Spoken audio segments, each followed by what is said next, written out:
আল্লাহ তাআলা কিয়ামতের কঠিন ময়দানে যেদিন স্বামী স্ত্রীকে চিনবে না, স্ত্রী স্বামীকে দেখে পালিয়ে যাবে, বন্ধু বন্ধুরে চিনবে না, পীর সাহেব মুরিদরে চিনবে না, মুরিদ পীর সাহেবরে চিনবে না, দলের কর্মী তার নেতারে চিনবে না, নেতা তার কর্মীরে চিনবে না, বন্ধু বন্ধুরে দেখে পালাবে। এই কঠিন মুহূর্তে সূর্যটা মাথার কাছে চলে আসবে, জমিনটা তামার জমিন হবে, আজকের জমিনের মতো নয়। মানুষ ঘর্মাক্ত, ক্লান্ত, শ্রান্ত মাথার মগজগুলো কানের ছিদ্র আর নাকের ছিদ্র দিয়ে বেয়ে বেয়ে পড়বে। বিশ্বনবী ফরমান, কিয়ামতের ওই কঠিন ময়দানে 7 শ্রেণীর ব্যক্তিকে রব্বুল আলামিন তার আরশের নিচে ছায়া দিবেন। তার মধ্যে প্রথম শ্রেণীর ব্যক্তি হলো ইমামুন আদিল, যে ইনসাফের সাথে বিচার করে, যে জাস্টিস সমাজে সার্ভ করে, যে সুশাসন নিশ্চিত করে, ওই ইমামুন আদিল। আদিল শব্দটা বুঝছেন না? ইন্নাল্লাহা ইয়া'মুরু বিল আদল, পাইছেন? আদিল।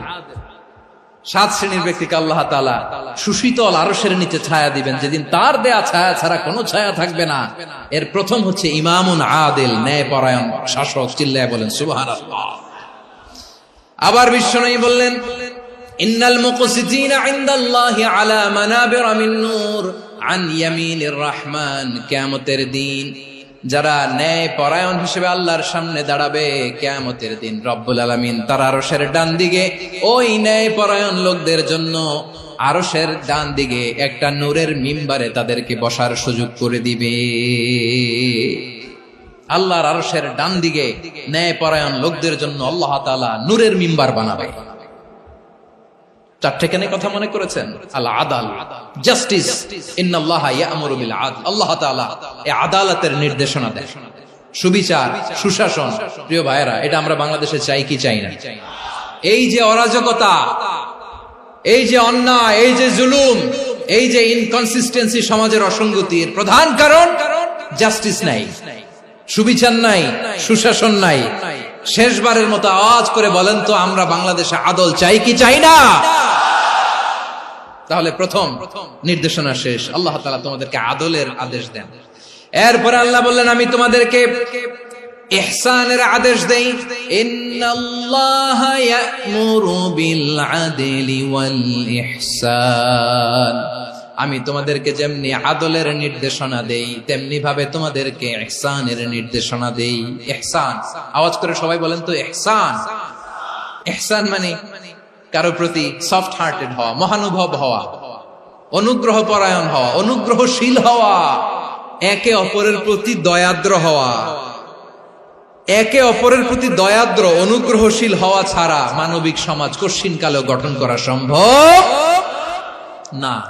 প্রিয় ভাইয়েরা, সুন্দর আচরণ দিয়ে, ইহসান দিয়ে যা জয় করা যায়, নরম আচরণ দিয়ে যেটা অর্জন করা যায়, কঠোরতা দিয়ে সেটা পারা যায় না। বিষ্ণু ঈসা ইসলাম ইহসান দিয়ে, কোমল আচরণ দিয়ে, তার অনুগ্রহ দিয়ে তিনি অনেক কাফিরের হৃদয়কে জয় করে ফেলেছেন। সাইয়েদনা সুমামা ইবনে উসাল রাদিয়াল্লাহু তাআলা আনহুর কথা মনে পড়ে যায়। তিনি ছিলেন ইয়ামামার বাদশা। মদিনাতে বিশ্বনবীকে হত্যা করার নিয়তে এসেছিলেন, গোপনে গোপনে বিশ্বনবীকে হত্যা করে আবার ইয়ামামাতে তিনি ফিরে যাবেন। কিন্তু কি অবাক করা কাণ্ড, হত্যা করতে পারে নাই, সাহাবাদের হাতে তিনি ধরা পড়ে গেলেন। সাইয়েদনা সুমামা ইবনে উসাল রাদিয়াল্লাহু তাআলা আনহু হত্যার নিয়তে আসলেন, কিন্তু হত্যা করতে পারলেন না। সাহাবারা ওনাকে ধরে ফেললেন, ধরে মসজিদে নববীর পিলারের মধ্যে বেঁধে রাখলেন। সুমামা ইবনে উসাল, সিরাত থেকে শুনে, সিরাত থেকে শোনাচ্ছি, রাদিয়াল্লাহু তাআলা আনহু ইয়ামামার অধিপতি ছিলেন। বিশ্বনবীকে হত্যার জন্য আসছেন, ধরা পড়ে গেছেন, এখন মসজিদে নববীতে বেঁধে রাখছেন। তার মানে বন্দী। এখন স্ট্যাটাস কি? বন্দী, ক্যাপটিভ। বিষ্ণু ঈসা ইসলাম সাহাবাদেরকে বললেন, তার খোঁজ খবর নিও, সুমামা ইবনে উসালের খোঁজ খবর নিও। সাহাবার বলেন, ইয়া রাসূলুল্লাহ, আপনাকে হত্যা করতে এসেছে, তার তো কঠিন ক্যাপিটাল পানিশমেন্ট হওয়া দরকার, কঠিন শাস্তি হওয়া দরকার। বিশ্বনবী বললেন, না, আমি যেটা জানি তোমরা সেটা জানো না, তোমরা সুমামার সাথে ভালো আচরণ করো। বিশ্বনবী সুমামার কাছে গেলেন। প্রথম দিন যে তিনি কালেমার দাওয়াত দিলেন, ইমানের দাওয়াত দিলেন, ইসলামের দাওয়াত দিলেন। রিসালাতের দাওয়াত দিলেন, আখিরাতের দাওয়াত দিলেন। পরের দিন যে বিশ্বনবী সালাতের দাওয়াত দিলেন, যাকাতের দাওয়াত দিলেন, ইসলাম কি, কিভাবে, কেমন করে পালন করতে হয় চমৎকার আর্টিকুলেট করতে শুরু করলেন।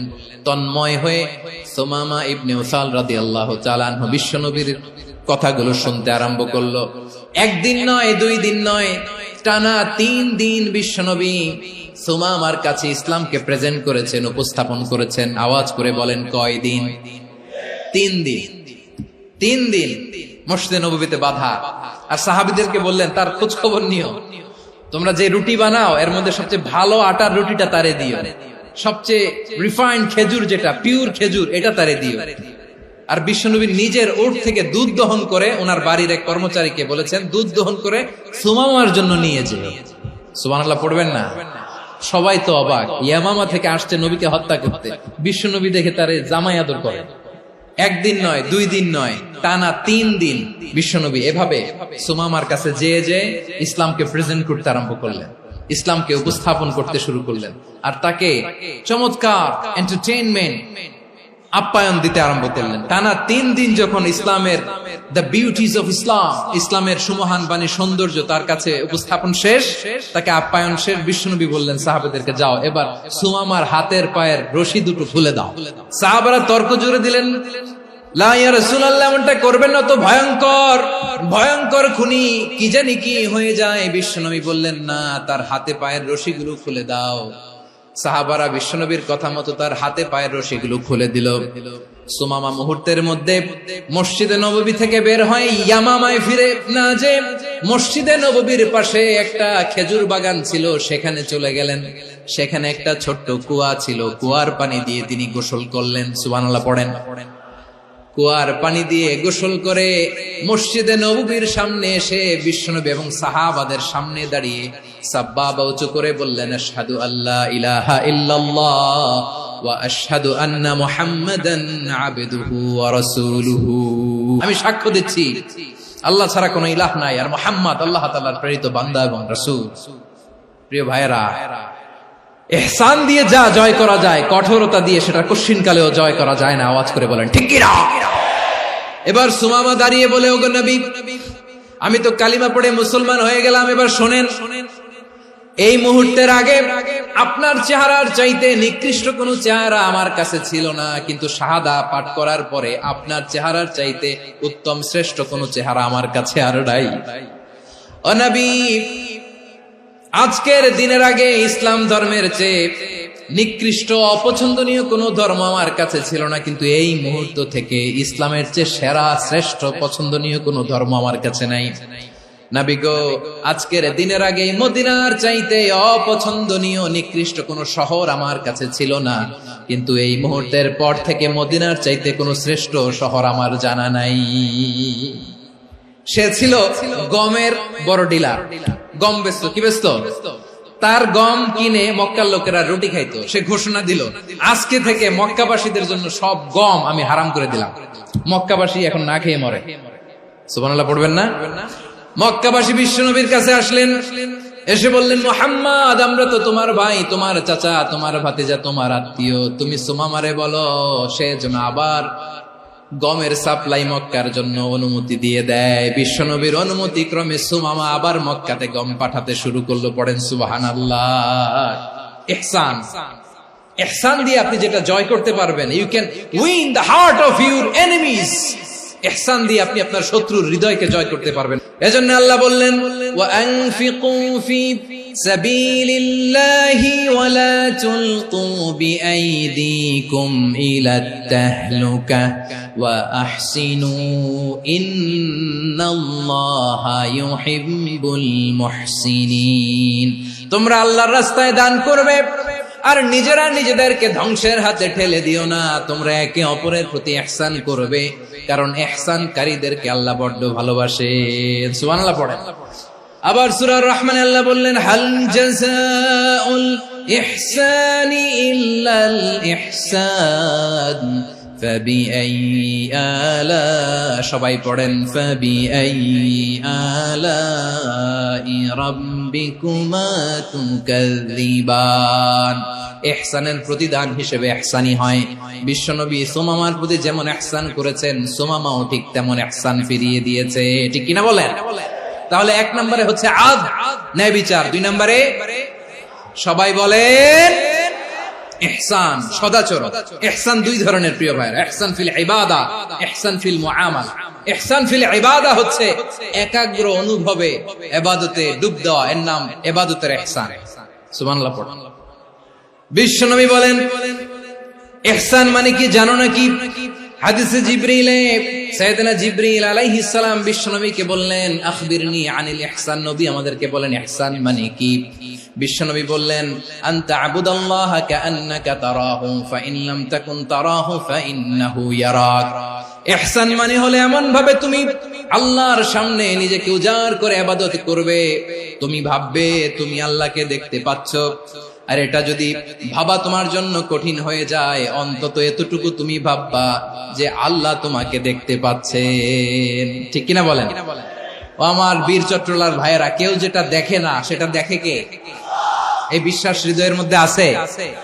নামাজে যখন দাঁড়ান এই ফিলিংসটা আনা যাবে? এসা পর্যন্ত যে আমরা হায়াত পাবো কোনো গ্যারান্টি আছে? সবাই আওয়াজ করে বলেন গ্যারান্টি আছে? গ্যারান্টি নাই।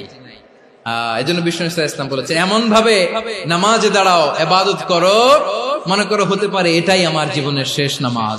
পারফর্ম দ্য সালাহ as if this is your last and final prayer. এমন ভাবে সালাতে দাঁড়াও, ভাবো হতে পারে এটাই তোমার জীবনের শেষ নামাজ। এমন ভাবে নামাজে দাঁড়াও, ভাবো এটাই শেষ নামাজ। তাহলে নামাজে একাগ্রতা বাড়ায় দিবে কে? ফলে ইবাদতের ইহসান আমাদের অর্জিত হবে।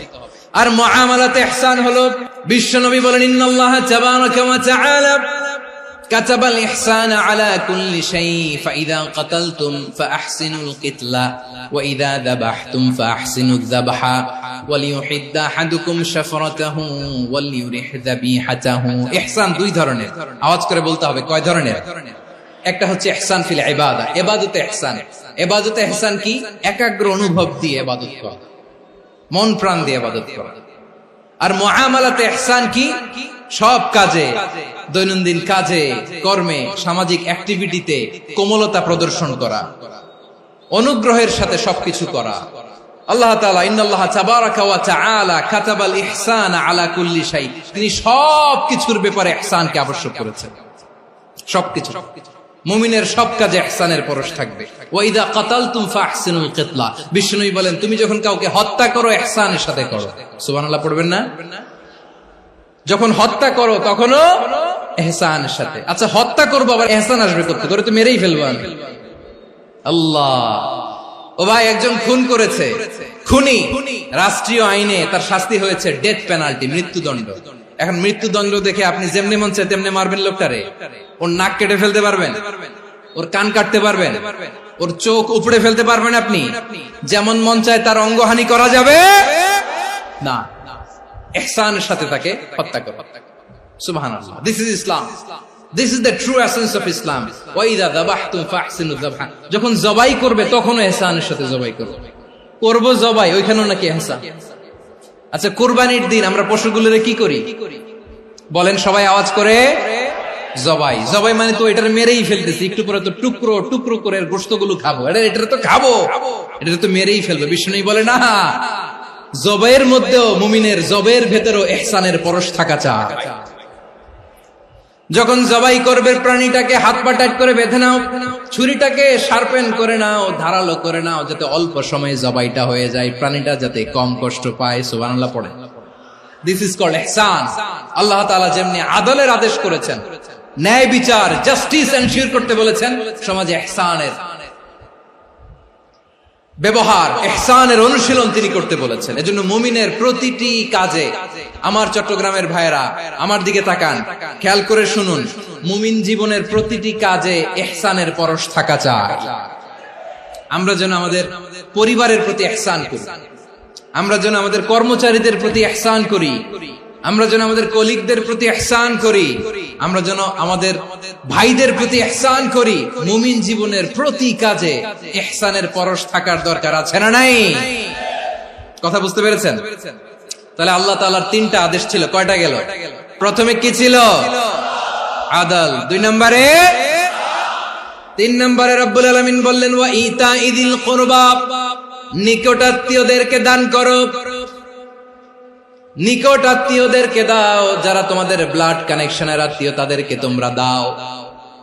এখানে জেনারেলি বললেন দাও, কি দিব সেটা তিনি এখানে বলেন নাই, সেটা তিনি সূরাতুল ইসরার মধ্যে বলেছেন। আল্লাহ বলেন ওয়া আতিযাল কুরবা হাক্কাহ, নিকট আত্মীয়দেরকে তাদের অধিকার, তাদের প্রাপ্য তোমরা বুঝিয়ে দাও। দেখেন, একটা শান্তির সমাজ, একটা সমৃদ্ধ সমাজ, একটা মানবিক সমাজ গঠনের জন্য আল্লাহ তাআলা বেশি না, মাত্র 3টা অর্ডার, 3টা ভার্ডিক্ট তিনি জারি করেছেন। 1 নাম্বার সুশাসন, ন্যায় বিচার। 2 নাম্বার ইহসান। 3 নাম্বার নিকটাত্মীয়, যারা কাছের, তোমার ভেরি ক্লোজ রিলেশনশিপে আছে, তাদেরকে দাও। দাও, দিলে বাড়িয়ে দেয় কে? অনেকে দিতে চায় না, কৃপণতা করে। দিলে বাড়ায় দেয় কে? ওমিয়া, মদিনার মধ্যে সবচাইতে গরিব সাহাবী ছিল বেলাল রাদিয়াল্লাহু তাআলা আনহু। ওনার এন্টায়ার অ্যাসেট, সম্পদের পরিমাণ কতদূর জানেন? একটা লুঙ্গি। বেলাল রাদিয়াল্লাহু তাআলা আনহু, ওনার টোটাল ওয়েলথের এস্টিমেশন হচ্ছে মাত্র একটা লুঙ্গি। একটা লুঙ্গি, টোটাল ওয়েলথ এস্টিমেশন, টোটাল সম্পদের পরিমাণ বেলাল রাদিয়াল্লাহু তাআলা আনহুর কি ছিল? ওই বেলাল রাদিয়াল্লাহু তাআলা আনহুকে বিষ্ণু ইসলাম বলেছেন আনফিক ইয়া বেলাল, ও বেলাল তুমিও দাও। ওয়ালা তাখশা মিন যিল আরশি ইখলালা, আরশের অধিপতির তো কোনো ঘাটতি নাই, তুমি দিলে ওই আল্লাহ তোমারে বাড়ায় দিবে। এজন্য আমার প্রিয় ভাইয়েরা, দিলে কমে না, দিলে বাড়ে। অনেকে ধরে রাখে, নতুন কিছু নিতে পারে না, হাত দিয়ে যেটা ধরে রেখেছেন এটা দিয়ে দেন, বড় একটা ধরার সুযোগ পাবেন। জোরে বলেন ঠিক কিনা? রব্বুল আলামিন বললেন 3 নাম্বার আদেশ হলো তোমাদের প্রতি সমাজটারে কেমন করে মানবিক সমাজ, সুন্দর সমাজ গড়বা। 3 নাম্বার আদেশ হলো ওয়া আতিযাল কুরবা হাক্কা, নিকটাত্মীয়দেরকে তাদের প্রাপ্য বুঝিয়ে দাও। এই নিকটাত্মীয়দেরকে তাদের অধিকার বুঝিয়ে দেওয়া, প্রাপ্য বুঝিয়ে দেওয়াতে আমাদের গাফলতি আছে না নাই? অনেকে দেখবেন অনেক আল্লাহওয়ালা, তাহাজ্জুদ গুজার, সেজদা দিতে দিতে কপালে কালো দাগ ফেলে দিছে, সে তার বোনের হকটা আদায় করে নাই, আছে না নাই? অনেক বড় হাজী সাহেব, বিশাল লম্বা দাড়ি, ছেলেরে সব দিয়ে দিছে, মেয়েরে কিছু দেয় নাই, মেয়ের হক আদায় করে নাই, আছে না নাই? এই হাজী সাহেবেরা, এই আল্লাহওয়ালারা কিয়ামতের ময়দানে আটকে যাবে। আপনি অন্যের অধিকার নষ্ট করেছেন, তাদের রাইটস কে ভায়োলেট করেছেন। এজন্য আল্লাহ তাআলা বলেন, কারো অধিকার যদি কেউ নষ্ট করে, ওই সমাজটা মানবিক সমাজ কঠিনকালেও হতে পারে না। এজন্য 3 নম্বর আল্লাহ বললেন ওয়া ইতাইযিল কুরবা, নিকটাত্মীয়দেরকে দাও। কি দিবা? তাদের অধিকার দিয়ে দাও।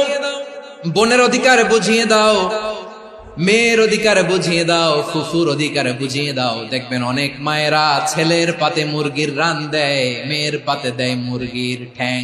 তো মেয়ের কি মুরগির রান খেতে মনে চায় না? মনে চায় না? এমনটা করা যাবে না। নিকটাত্মীয়দেরকে অধিকার দিয়ে দাও, নিকটাত্মীয়ের সাথে সুসম্পর্ক রাখো। আদেশটা কার?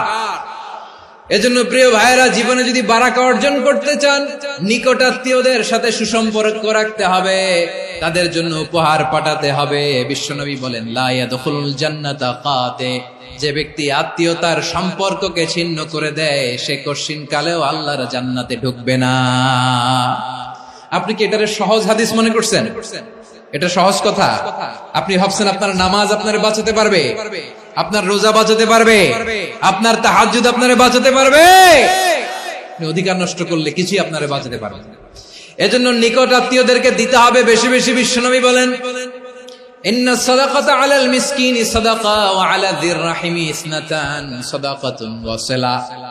মিসকিনরে দান করলে শুধু দানের সওয়াব হয়, নিকট আত্মীয়কে দান করলে 2টার সওয়াব হয়, সাদাকার সওয়াব হয়, আবার আত্মীয়তার বন্ধন অটুট রাখার সওয়াব হয়ে যায়। আবার বিশ্বনবী বললেন মান সাররাহু আইয়ুবসাতা লাহু ফি রিজকিহি ওয়া ইনসালাহু ফি আসারিহি ফালইয়াসিল রাহিমা। যে ব্যক্তি তার রিজিকের প্রশস্ততা চায় আর হায়াতে বরকত চায়, সে যেন তার আত্মীয়ের সাথে সুসম্পর্ক রাখে।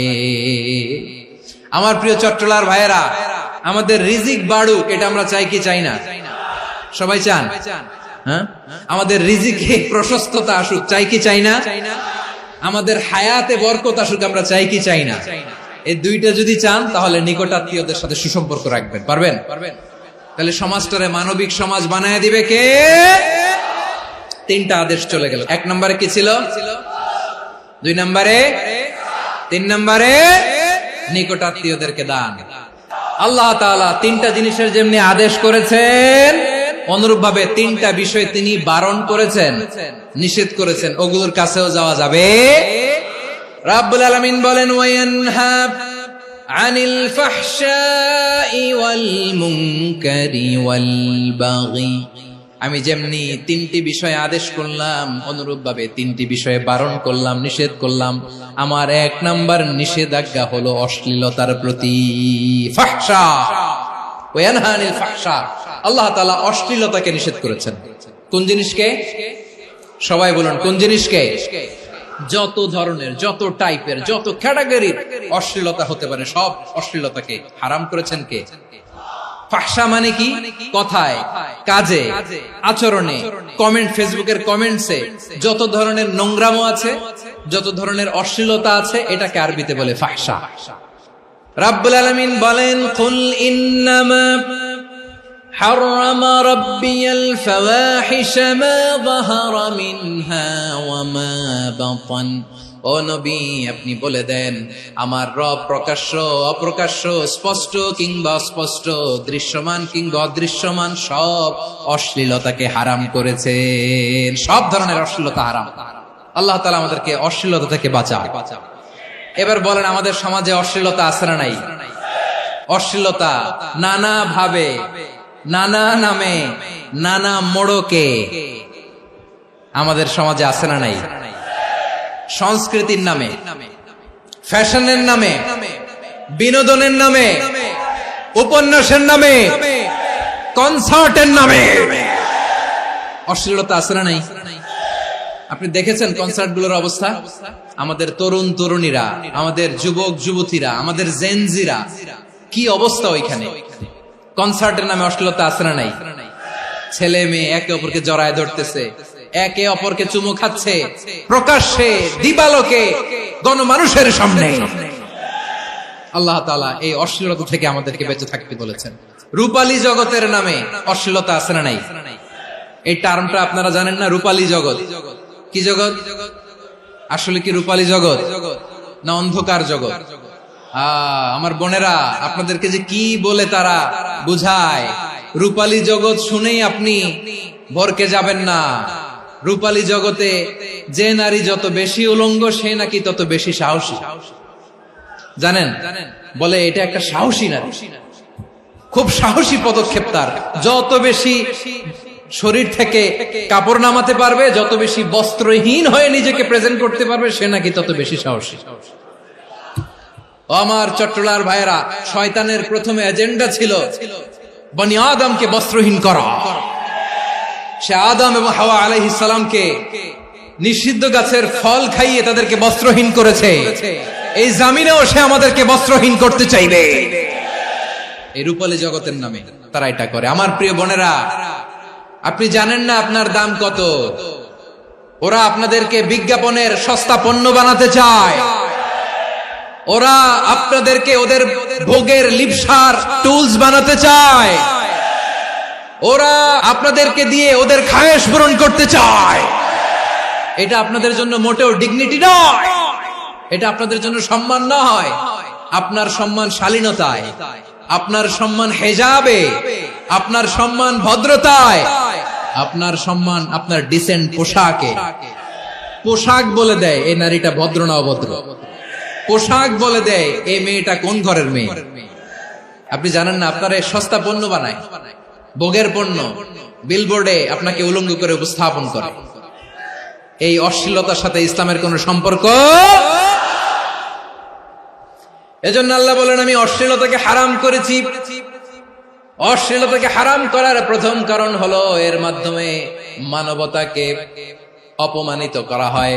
কারণ মানুষের সম্মান মানুষের পোশাকে। মানুষ যখন পোশাকহীন হয়ে যায়, বস্ত্রহীন হয়ে যায়, তার সম্মান কমে যায়। ঠিক কিনা? অশ্লীলতাকে হারাম করার প্রথম কারণ হচ্ছে মানুষ মানুষকে অপমান করে। একটা নারী, সে তো সম্মানিত, নারী যে কত সম্মানিত নারীরা এটা বুঝেই নাই। বিশ্বনবী বলেন আদ-দুনিয়া কুল্লুহা মাতা ওয়া খায়রু মাতা'আদ দুনিয়া আল মারআতুস সালিহা। আমার বোনেরা, 5টা প্যান্ডেলে আপনারা এলইডিতে আমার আলোচনা শুনছেন, আমি জানি। আপনাদের এই গর্ভ যে কত দামি আপনি জানেন না। আপনার পেট থেকেই আসবে আগামী দিনের সালাহুদ্দিন আল আইয়ুবী, আপনার পেট থেকেই আসবে অনাগত দিনের ইমাম মাহদী আল মুনতাযর, আপনার পেট থেকেই আসবে অনাগত দিনের ফয়সাল, ওয়াসিম, মুগ্ধ, আবু সাইদের মতো বীর যোদ্ধা। আমার প্রিয় বোনেরা, আমার প্রিয় বোনেরা, বিশ্বনবীর কথার ওজন খেয়াল করেন। আদ-দুনিয়া কুল্লুহা মাতা ওয়া খায়রু মাতা'আদ দুনিয়া আল মারআতুস সালিহা। দুনিয়ার সবকিছুই অ্যাসেট, এর মধ্যে সবচেয়ে দামি অ্যাসেট নেককার নারী। আপনার গর্ভ যে কত দামি আপনি জানেন না। নিজের সময়টাকে কাজে লাগান, কোরআন পড়েন, সুন্নাহ পড়েন। আপনার অনেক দায়িত্ব ঘরে। You are the MD of your family. একটা family it's a very big institution. পরিবার একটা অনেক বড় প্রতিষ্ঠান। And you are the MD of your institution. আপনি এই পরিবারের MD, managing director of your family. এখানে আপনার কত দায়িত্ব। আপনি ছেলে মেয়েদেরকে তারবিয়া করবেন, আপনি আপনার স্বামীর জন্য ঘরটারে জান্নাতের নীর বানাবেন, আপনার জন্য জান্নাতের ডুপ্লেক্স বাড়ি ওইখানে তৈরি করে রাখবে কে? আপনি যে কত দামি আপনি জানেন না। নারীদেরকে আল্লাহ বানিয়েছেন উচ্চতর করে, নিম্নতর নয়। নারীদেরকে ছোট্ট জিনিস দিলে এটারে বড় করে দেয়। নারীদেরকে ভ্রূণ দিলে, শুক্রাণু দিলে নারী এটারে বাচ্চা হিসেবে উপহার দেয়, ঠিক কিনা? বিয়ের মাধ্যমে স্বামী যখন তার শুক্রাণু তার স্ত্রীকে উপহার দেয়, স্ত্রী রিটার্নে কি উপহার দেয়? ফুল ফর্ম বেবি, মানব সন্তান। দেখছেন, আপনি দিলেন একটুকুনি, দিছে বিশাল। আপনি যদি নারীকে বাজার এনে দেন, নারী এটাকে সুস্বাদু খাবারে রূপান্তর করে দেয়। আপনি তাকে একটা মুচকি হাসি দিয়ে দেন, সে তার কলিজা দিয়ে দেয়। কিন্তু যদি আপনি তার মনে কষ্ট দেন, সে আপনার জীবনকে জাহান্নাম বানায়া দেয়। নারীর মন বুঝতে পারলে নেয়ামত, বুঝতে না পারলে কিয়ামত। আমার প্রিয় বোনেরা, আপনি যে কত দামি আপনি জানেন না। অনেক দামি আপনি। আপনাদেরকে যেন ভোগের সস্তা পণ্য বানাতে না পারে, আপনাদেরকে সচেতন থাকতে হবে। তাহলে কেন আল্লাহ তাআলা এই ফাহশা, অশ্লীলতাকে হারাম করলেন? 1 নাম্বার, এতে হিউম্যান ডিগনিটি কমে। 2 নাম্বার, এতে মানুষের অধিকার নষ্ট হয়। আপনি বিয়ে করেছেন, এরে পরকিয়া করেন, ওর সাথে এরকম আছে না নাই? স্ত্রীর অধিকার নষ্ট করেছেন। আপনি বিবাহ সম্পর্কে আবদ্ধ হয়েছেন তার সাথে, আপনি পরকিয়া করেন ওই ছেলের সাথে, আপনি আপনার হাজবেন্ডের সাথে বিট্রে করেছেন। এজন্য আল্লাহ অশ্লীলতাকে হারাম করেছেন। অশ্লীলতাকে হারাম করার আরেকটা কারণ হচ্ছে আল্লাহ তাআলা এই হিউম্যান জেনারেশনকে এটাকে প্রিজার্ভ করতে চায়। হিফজুন নাসল, এটা মাকাসিদুশ শরিয়ার অনেক গুরুত্বপূর্ণ একটা মাকাসিদ, অনেক গুরুত্বপূর্ণ। আপনার নাসল, আপনার জেনারেশনকে সংরক্ষণ করা। এই যে আসতেছে ফেব্রুয়ারি, কত ফেব্রুয়ারি জানো? এটা কি বিশ্ব ভালোবাসা দিবস? হ্যাঁ, কি দিবস? এই বিশ্ব ভালোবাসা দিবসের সাথে মুসলমানদের কোনো সম্পর্ক নাই। আমার প্রিয় ভাইরা, এই যে আপনি অবৈধ সম্পর্কে জড়ালেন, কেন আল্লাহ অশ্লীলতাকে হারাম করেছে দেখেন। বলতেছিলাম যে এটা আপনার নাসল, আপনার জেনারেশন, আপনার লিনিয়েজ, আপনার বংশকে প্রিজার্ভ করা। কে কার বাবা, কে কার মা, বাবা মা জানা, প্রজন্মকে প্রিজার্ভ করা, এটা ইসলাম ওয়াজিব করে দিয়েছে।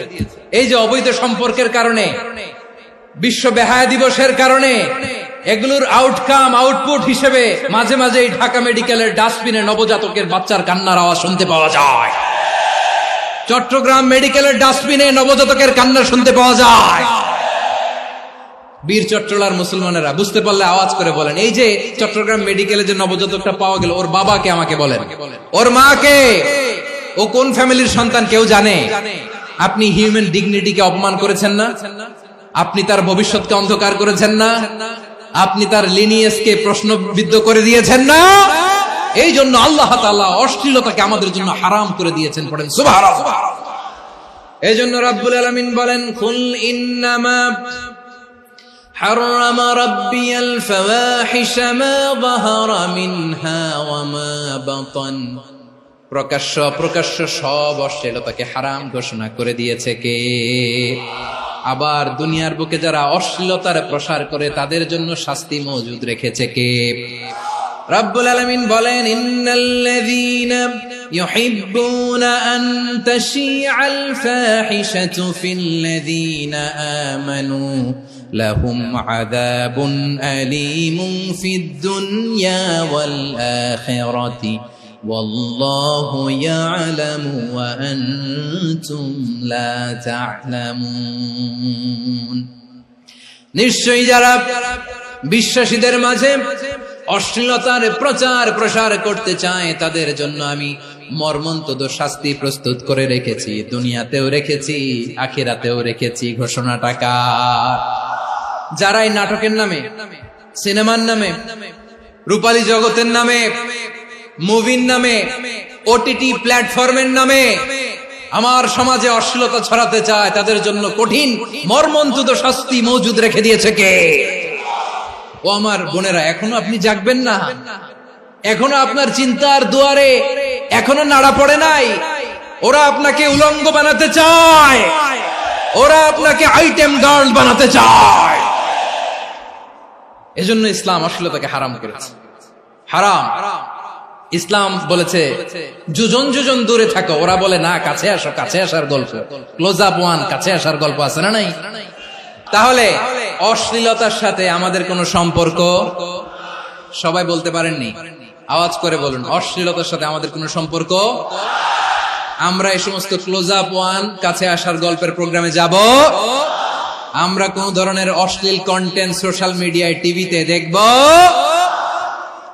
কি যুগ যে আমরা কাটাচ্ছি আপনি কল্পনা করতে পারবেন না। পর্ন ইন্ডাস্ট্রি, নারী পুরুষের বস্ত্রহীন যুগল দৃশ্য, এটাকে দিয়ে ওরা কোটি ডলারের ইন্ডাস্ট্রি বানিয়েছে। পুরো মানব ইতিহাসে এরকম জঘন্য সময় মানব ইতিহাস পার করে নাই। পর্ন এটা ইন্ডাস্ট্রি হয়ে গেছে। আমাদের এই যুবকগুলো, জেনজি গুলো, ওদের চরিত্র বাঁচাবে কি করে?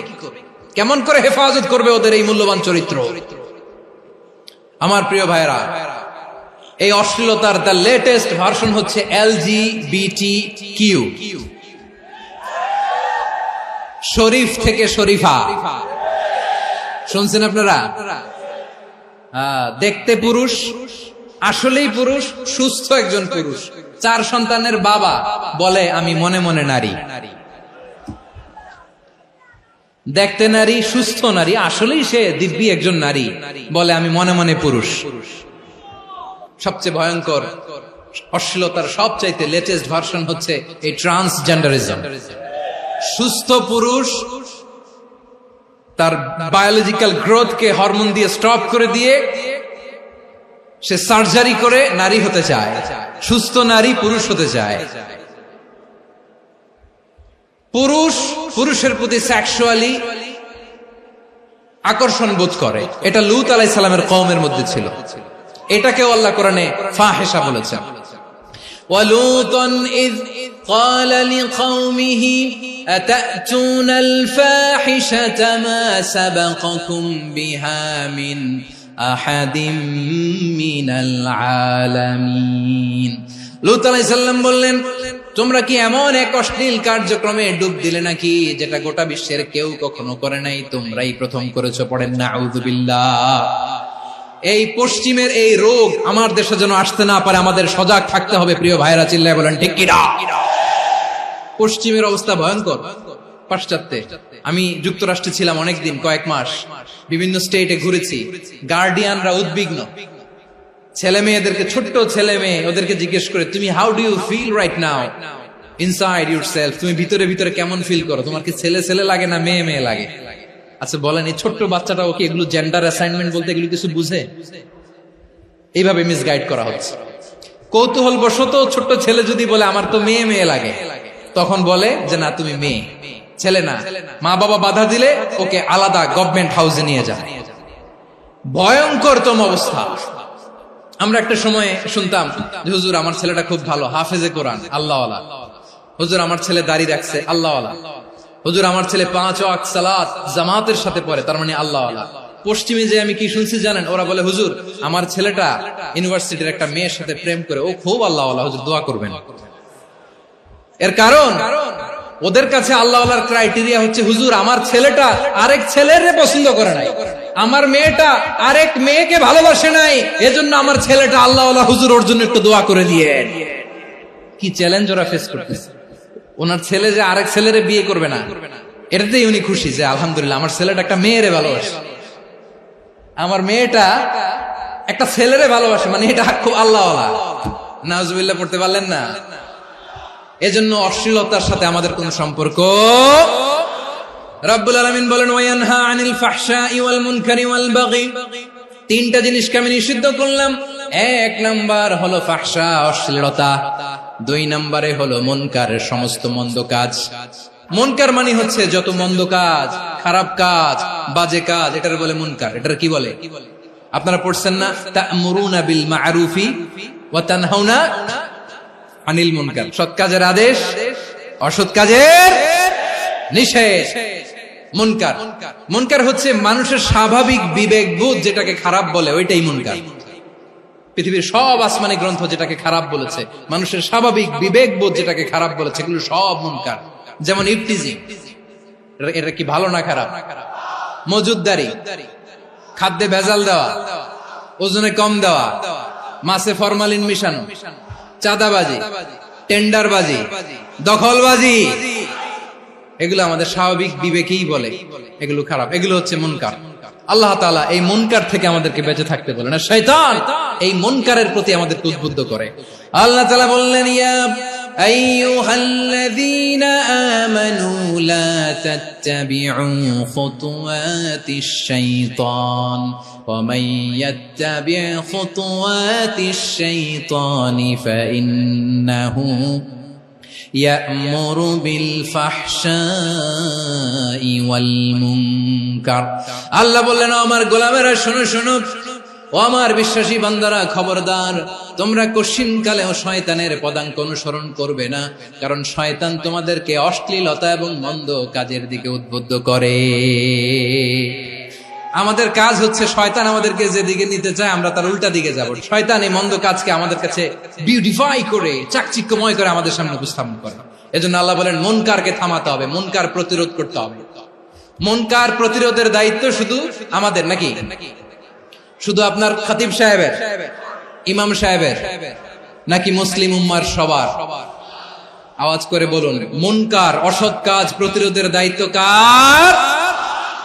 রাব্বুল আলামিন বলেন, কুনতুম খায়রা উম্মাতিন উখরিজাত লিন-নাসি তা'মুরুনা বিল মা'রুফি ওয়া তানহাউনা আনিল মুনকার।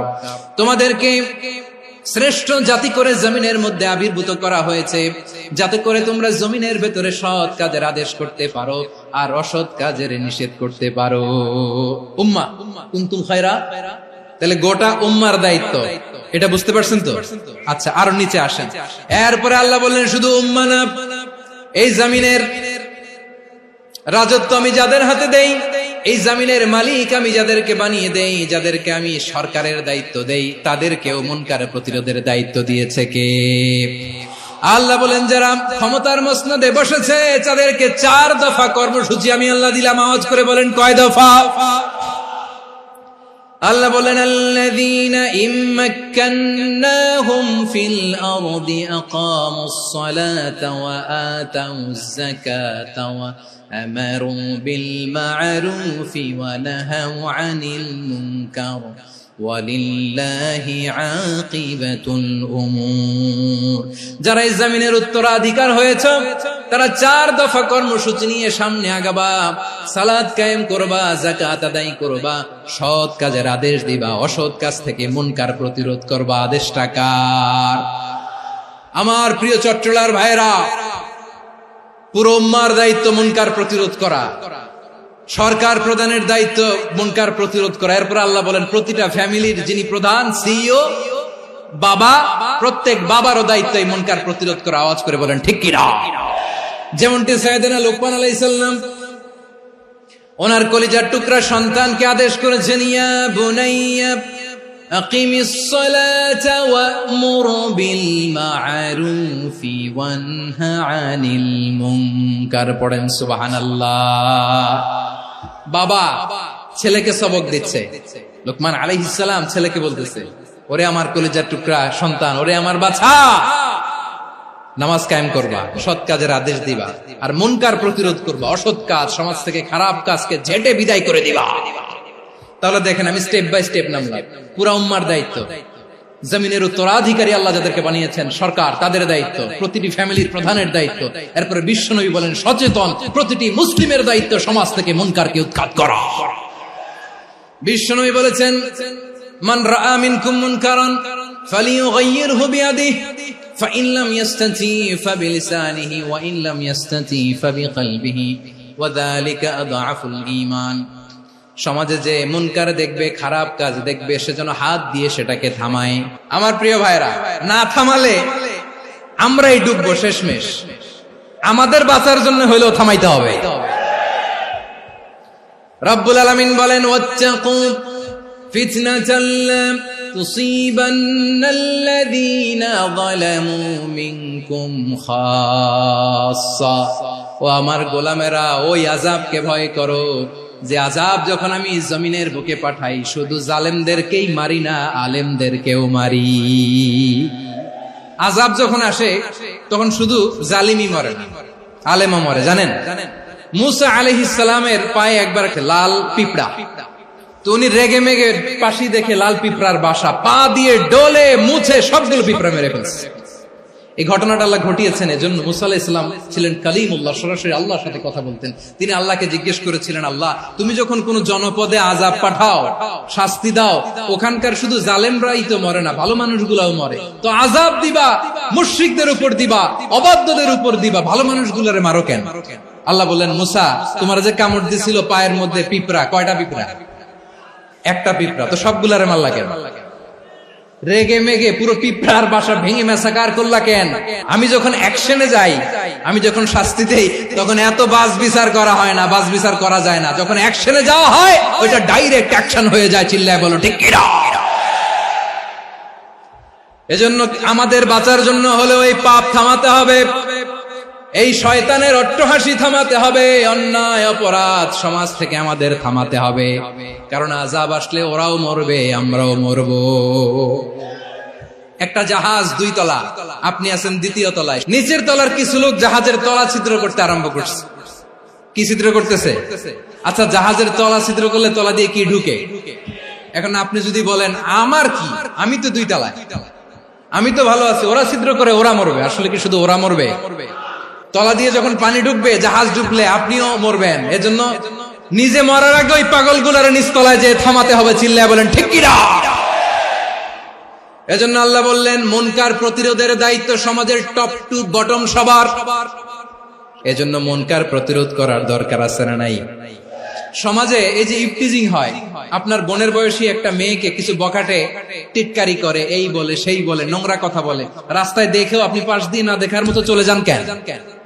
আপনি দাঁড়ান না কেন? আপনি দাঁড়ালেই তো থেমে যাবে, কারণ সত্যের যে শক্তি তার সামনে মিথ্যা মুখ থুবড়ে পড়ে। আপনার সামনেও কিছুই না, নাথিং। আপনি দাঁড়ান, ওকে প্রশ্ন করেন যে আমার বোনকে তুমি ডিস্টার্ব করো কেন? আপনাকে দেখে আরো 5 জন দাঁড়াবে, 5 জনকে দেখে আরো 10 জন দাঁড়াবে। আমাদের নীরবতা আর আমাদের নিশ্চুপ থাকাই জালিমদেরকে আরো শক্তিশালী জালিম বানিয়েছে। এজন্য মুনকার প্রতিরোধের দায়িত্ব আমাদের সবার। টেন্ডারবাজি, চাঁদাবাজি, দুর্নীতি, অপরাধ, দখলদারিত্ব, মজুদদারি, এগুলো সবকিছু একসাথে প্রতিরোধ করতে হবে। ঠিক কিনা বলেন? একটা মানবিক সমাজ যদি চাই, প্রতিরোধ করতে হবে। প্রিয় ভাইয়েরা, আল্লাহর শপথ নিয়ে বলি, এই নাসিহাত গুলো সবার জন্য, সব দলের জন্য, সব মতের মানুষের জন্য। আমরা কোন দলের প্রতি মানুষকে ডাকি না, আমরা ডাকি ইসলামের দিকে। সব দলের, সব মতের, সব মানুষদেরকে আমরা আহ্বান জানাই, আসুন আমরা একটা সুন্দর সমাজ বিনির্মাণ করি। এই যে নতুন বাংলাদেশের এক সুযোগ এসেছে, আর জীবনে হয়তো আসবে না, সামনের 100 বছর এই সময় আসবে না। আসুন দেশটাকে আমরা সাজাই, আসুন আমরা দুর্নীতি বন্ধ করি, আসুন আমরা চাঁদাবাজি বন্ধ করি, আসুন আমরা দখলদারিত্ব বন্ধ করি, আসুন আমরা এক দল আরেক দলকে নিশ্চিহ্ন করার যে রাজনীতি, এটা বন্ধ করি। সব দলের প্রতি আমার আহ্বান, আমরা চাঁদাবাজ মুক্ত বাংলাদেশ চাই, জুলুম মুক্ত বাংলাদেশ চাই, ফ্যাসিজম মুক্ত বাংলাদেশ চাই, গুণ খুন খারাপি মুক্ত বাংলাদেশ চাই, আমরা নতুন ভোরের বাংলাদেশ চাই। ওই বাংলাদেশ পাওয়ার জন্য মুনকার প্রতিরোধে, অন্যায় প্রতিরোধে যদি বাঘের বাচ্চার মতো, আবু সাইদের মতো দুই হাত উঁচু করে বুককে টান টান করে প্রসারিত করে দাঁড়াতে হয়, রাজি আছো মুসলমান? রাব্বুল আলামিন বলেন ওয়ায়ানহা আনিল ফাহশাই ওয়াল মুনকারি ওয়াল বাগি ইয়াইযুকুম লাআল্লাকুম তাযাক্কারুন। আল্লাহ বললেন আমি অশ্লীলতাকে নিষেধ করি, আমি সব ধরনের মন্দ কাজকে নিষিদ্ধ করি, সব শেষে আমি সীমা লঙ্ঘনকে তোমাদের জন্য নিষিদ্ধ করি। নিষিদ্ধ করেছেন কয়টা জিনিস? 1 নম্বরে অশ্লীলতা, 2 নম্বরে মুনকার তথা সব মন্দ কাজ, 3 নম্বরে আল বাগি সীমা লঙ্ঘন, ক্রসিং দ্য লিমিট। সীমা লঙ্ঘন করা ভালো না। We all should know all limits. চিল্লায় বলেন ঠিক কিনা? একই আয়াতে আল্লাহ বললেন কুল ইন্নামা হারামা রাব্বিয়াল ফাওয়াহিশা মা যাহারা মিনহা ওয়া মা বাতানা ওয়াল ইসমা ওয়াল বাগিয়া বিগাইরিল হক। অন্যায় ভাবে যে অবাধ্য হয়, যে সীমা লঙ্ঘন করে, তাদেরকেও আমি এটা হারাম করে দিলাম। সীমা লঙ্ঘন করা হারাম। আল্লাহ বারবার বারবার আমাদেরকে ওয়ার্নিং দেয়। যখন আমরা থামি না তখন আল্লাহ ধরে, আর যখন ধরে তখন ছাড়ে না। ধরে ধরে ধরে না, ধরলে আল্লাহ। ফেরাউনকে কিন্তু হুট করে ধরে নাই, আপনারা জানেন 9 বার ওয়ার্নিং দিয়েছে। ফেরাউনকে আল্লাহ তাআলা ওয়ার্নিং দিয়েছিল কয়বার? রাব্বুল আলামিন বলেন ওয়ালাকাদ আতাইনা মূসা 9 আয়াতিন বাইয়িনাত। 9টা মুআজিজা দেখিয়েছি, 1 2 3 বারবার এইভাবে রিমাইন্ডার, ওইভাবে রিমাইন্ডার, এইভাবে নসিহত, ওইভাবে দাওয়া। ফাকুলা লাহু কাওলান লাইয়িনা, নরম করে বলো, সফট করে বলো, যত ওয়ে হতে পারে দাওয়া মেথডোলজি। মুসা আলাইহিস সালামের সব অ্যাপ্লাই শেষ, 10ম বারে যে আল্লাহ ধরছে। 10ম বারে যে ধরেছে। এজন্য আল্লাহ বলেন আমি সীমা লঙ্ঘনকে পছন্দ করি না। কোরআনের অন্য আয়াতে বাগীকে বলা হয়েছে আল ইতিদা। সীমা লঙ্ঘন যারা করে তাদেরকে আল্লাহ বলেছেন মুতাদিন। ওয়াকাতিলু ফি সাবিলিল্লাহিল্লাযীনা ইউকাতিলুনাকুম ওয়া লা তা'তাদু ইন্নাল্লাহা লা ইউহিব্বুল মুতাদিন। আমি সীমা লঙ্ঘনকারীদেরকে কোশ্চিনকালেও পছন্দ করি না। আমরা যেন সীমা লঙ্ঘন না করি, রাজি আছেন তো? যে কোনো ক্ষেত্রে ইবাদতে যেন সীমা লঙ্ঘন না করি। অনেকে আমরা ইবাদতে সীমা লঙ্ঘন করে ফেলি। বিশ্বনবী সাল্লাল্লাহু আলাইহি ওয়াসাল্লাম যেটা শিখিয়েছেন এর বাইরে যে অতিরিক্ত বুজুর্গ হতে চায়, এরকম আছে না নাই? কোন ক্ষেত্রেই সীমা লঙ্ঘন করা যাবে, এমনকি যুদ্ধ ক্ষেত্রেও না। বিশ্বনবী সাল্লাল্লাহু আলাইহি ওয়াসাল্লাম বলেন খবরদার যুদ্ধ ক্ষেত্রেও সীমা লঙ্ঘন করো না। কি সুন্দর ইসলাম আমরা পেয়েছি। বিশ্বনবী বলেন খবরদার যুদ্ধের ময়দানে কোনো নারীর গায়ে হাত তোলো না, কোনো শিশুর গায়ে হাত তোলো না, কোনো গবাদি পশু হত্যা করো না, কোনো শস্য ক্ষেত্র ধ্বংস করো না, ইবাদতরত অন্য ধর্মের কোনো সন্ন্যাসীর গায়ে হাত তোলো না। বলেন সুবহানাল্লাহ। তাহলে আমরা সীমা লঙ্ঘন করতে পারবো? প্রিয় ভাইরা, একটা সুখী, সমৃদ্ধ, শান্তির সমাজ, মানবিক সমাজ যদি আমরা গঠন করতে চাই, আমাদের আল্লাহর দেয়া কয়টা আদেশ মানতে হবে বলেন দেখি? আর বেঁচে থাকতে হবে কয়টা জিনিস থেকে? আল্লাহর আদেশ কি? 1 নাম্বার আদাল, ন্যায়পরায়ণতা। আমরা সুবিচার, সুশাসন, ন্যায় বিচার চাই কি চাই না? 2 নম্বরে কি ছিল? মাশাআল্লাহ, আমরা যেন সবার প্রতি দয়া পরবশ হই, ইহসান করি। 3 নম্বরে কি ছিল? নিকটাত্মীয়দের দান করা, তাদের অধিকার প্রাপ্য বুঝিয়ে দেওয়া। পাশাপাশি 3টা জিনিস থেকে আল্লাহ বারণ করেছেন, নিষেধ করেছেন। তার প্রথমটা ফাহশা, অশ্লীলতা। অশ্লীলতার সাথে আমাদের কোনো সম্পর্ক। 2 নম্বর নিষেধাজ্ঞা কি ছিল? আল মুনকার, সমাজের যত মন্দ কাজ এগুলোকে আমরা প্রতিরোধ করব। রাজি আছেন তো সবাই? 3 নম্বরে আল বাগী, সীমালঙ্ঘন। কোন মুসলিম সীমালঙ্ঘন করে না। রাব্বুল আলামিন শেষে বললেন ইয়াইদুকুম লাআল্লাকুম তাযাক্কারুন। আল্লাহ তোমাদেরকে উপদেশ দেন যাতে তোমরা শিক্ষা গ্রহণ করো। আমরা উপদেশ দেব, আমরা জোর করে কাউরে কিছু মানাতে চাই না। লা ইকরাহা ফিদ্দিন ওয়াযাক্কির ফাইন্না যিকরা তানফাউল মুমিনিন। উপদেশ দিলে এটা মুমিনদের কাজে দেয়। লাস্তা আলাইহিম বিমুসাইতির ইন্নামা আনতা মুযাক্কির। নবী হে, আপনি রিমাইন্ডার দাতা, আপনি উপদেশ দিবেন। আমরাও বিশ্বনবীর এই হাদিসগুলো থেকে, কোরআনের আয়াত থেকে রিমাইন্ডার, এই কথামালা বাণী বাহক হিসেবে এই বাণীগুলো আপনাদের সাথে কাছে পৌঁছে দিলাম। আমরা আল্লাহ তাআলার কাছে প্রার্থনা করি, আল্লাহ আমরা যেন আদল দিয়ে আমাদের সমাজকে গঠন করতে পারি। আল্লাহ আমরা যেন ইহসান করতে পারি, আমরা যেন নিকটাত্মীয়দের দান করতে পারি। আল্লাহ যত ধরনের অশ্লীলতা, অনাচার, মন্দ কাজ, সীমালঙ্ঘন, অবাধ্যতা থেকে যেন আমরা বেঁচে থাকতে পারি। আল্লাহ তাআলা আমাদের সবাইকে কথাগুলো বোঝার ও আমল করার তৌফিক দান করুক। হাযা মা ইনদি ওয়াল ইলমু ইনদাল্লাহ আলাইহি তাওয়াক্কালতু ওয়া ইলাইহি উনীব। সুবহানাকাল্লাহুম্মা বিহামদিকা আশহাদু আল্লা ইলাহা ইল্লা আনতা আস্তাগফিরুকা ওয়া আতুবু ইলাইক।